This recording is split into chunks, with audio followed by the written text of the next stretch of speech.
November 2020 আমরা মায়াপুর ইস্কনে এসেছি। মায়াপুর আমরা ঈশ্বরদান ভবনে আছি। এখন শ্রী চৈতন্যের জন্মস্থান দেখতে যাচ্ছি।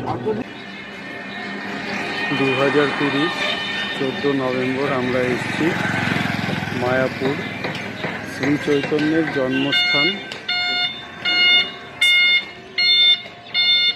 এটা হচ্ছে শ্রী চৈতন্যের জন্মস্থান এবং ইস্কনের প্রতিষ্ঠাতা শ্রীলা প্রভুপাদের গুরুদেব শ্রী ভক্তি বিনোদ তাঁর সমাধিস্থান এটা। আজ 14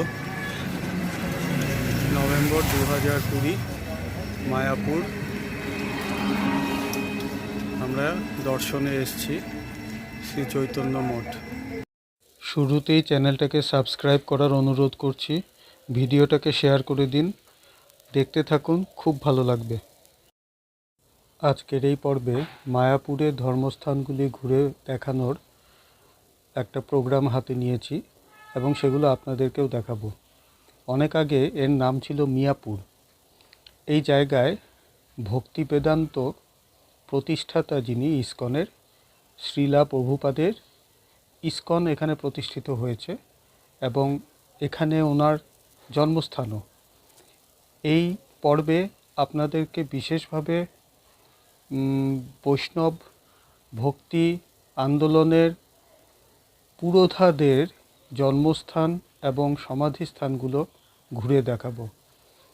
এই জায়গায় রিলিজিয়াস ট্যুরিজম গড়ে উঠেছে, ফলে প্রচুর প্রপার্টি আশেপাশে দেখছেন হয়ে গেছে এবং ইস্কনের জন্য এসব জায়গায় প্রচুর বিল্ডিং ফ্ল্যাট এগুলো কেনা বেচাও হচ্ছে এবং বিভিন্ন জায়গায়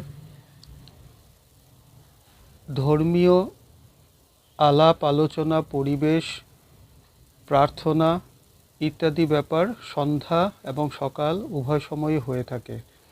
এটা একটা খুব মনোরম পরিবেশ। কলকাতা থেকে আপনারা সড়ক পথেই আসতে পারেন, বেশি সময় লাগে না, 3.5 থেকে 4 ঘন্টা সময় লাগতে পারে। ধর্মতলা থেকে বাস ছাড়ে, সেটা ধরেও এখানটায় আসতে পারেন। রেলপথে কৃষ্ণনগর। 4th ফ্লোরে রয়েছে, খুব সুন্দর এই ছবি।